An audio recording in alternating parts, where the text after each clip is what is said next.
Assalamualaikum warahmatullahi wabarakatuh. Kembali lagi bersama saya Puji Surbakti Adiasa.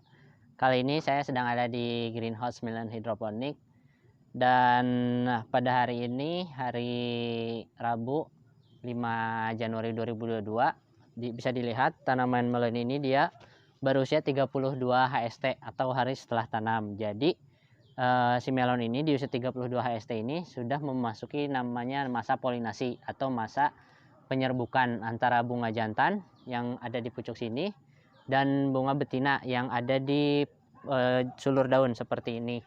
Nah, ini ada salah satu contoh pohon melon jenis intanon yang sudah dipolinasi dan sudah berusia kurang lebih 5 hari setelah polinasi. Bisa dilihat di sini ada bakal buah yang sudah menjadi buah kecil yang nantinya akan diseleksi, di mana dalam satu pohon ini sebelumnya sudah dipolinasi kurang lebih 1, 2 atau sampai 5 bunga betina yang dipolinasi. Jadi prinsipnya dalam budidaya melon ini kita mempolinasi bunga betina di antara ruas ke-8 sampai ruas ke-12 yang bunga betinanya sudah mekar, dilakukan proses polinasi dengan perbandingan ada misalkan satu bunga betina ini dipolinasi dengan tiga bunga jantan dan hasilnya bisa dilihat hampir 100% semuanya terbuahi dan menjadi buah, tidak ada yang gagal dengan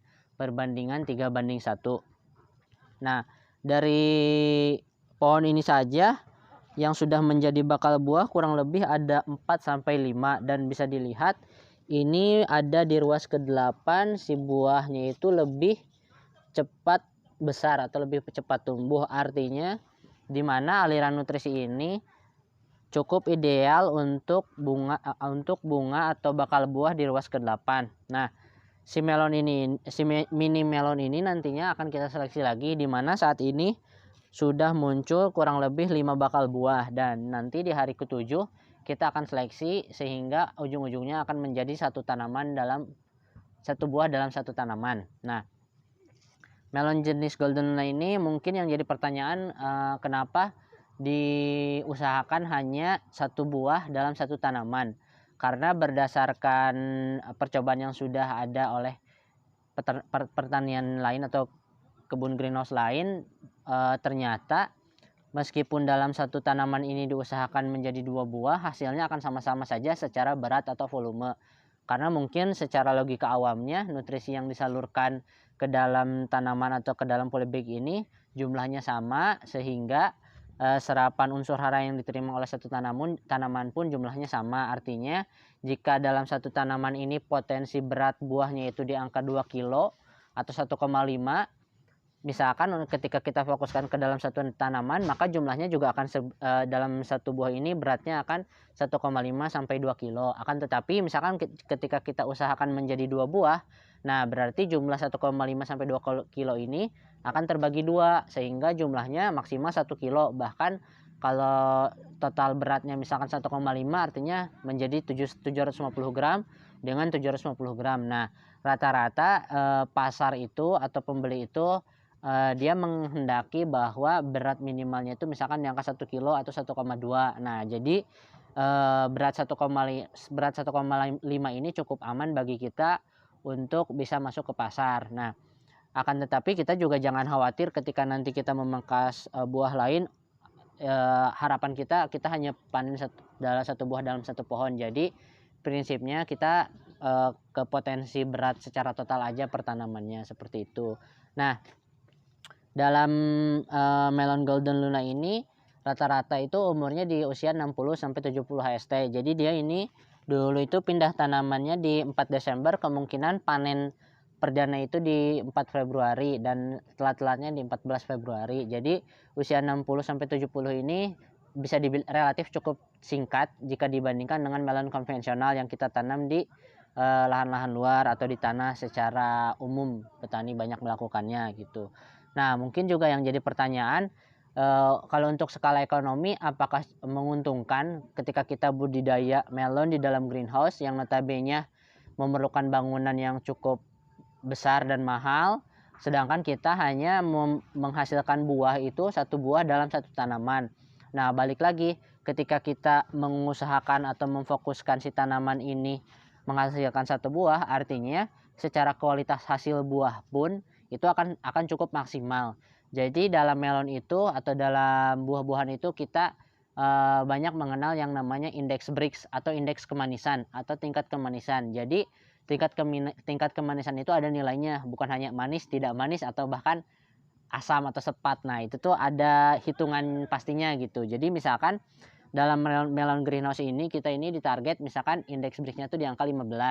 Nah, seperti apa sih tingkat kemanisan di 15 Brix itu? Nah, mungkin nanti juga teman-teman bisa coba ya.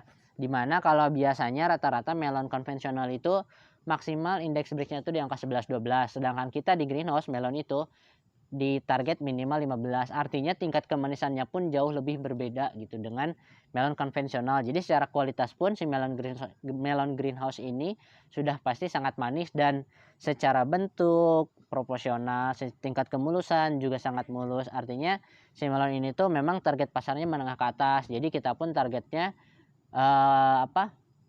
pemasar akhirnya jelas supermarket atau pasar-pasar modern gitu. Nah, ketika kita masuk ke supermarket atau pasar modern, jelas juga secara harga kita jauh di atas rata-rata. Katakan kalau melon konvensional itu saya pernah dengar harga termurahnya itu sampai Rp6.000 per kilo. Bayangkan hanya Rp66.000 per kilo gitu.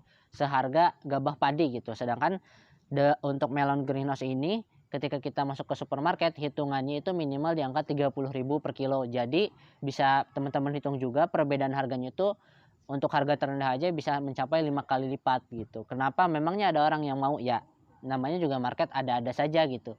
Orang tidak mikir ini mahal ini murah, tapi ya market kita itu pas gitu, tepat sasaran gitu. Jadi si melon greenhouse ini secara market juga ada, secara kualitas ada, ya tinggal kita aja fokus untuk memberikan kualitas melon yang maksimal gitu. Seperti ini nih, ini dia di usia 5 HST ukurannya sudah sebesar bola kasti bisa dibilang. Jadi memang ini cukup bagus dengan tingkat kemulusan 95%, di mana hampir semua bakal buah juga memiliki tingkat kemulusan yang sama, karena kita di greenhouse ini sudah terjaga dari hama ya, sudah jelas bahwa hama-hama seperti serangga, ulat atau yang lainnya pun itu sangat minim gitu, bahkan 99% tidak ada. Jadi hanya adalah 1%, 1-2 gitu, dan itu pun bisa kita tanggulangin dan bisa kita cegah gitu.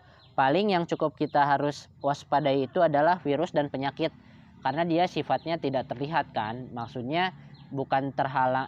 Jadi dengan adanya greenhouse pun virus dan penyakit ini masih bisa masuk. Jadi tindakan preventif kita adalah disiplin akan pengelolanya, disiplin akan SOP yang harus kita jaga gitu.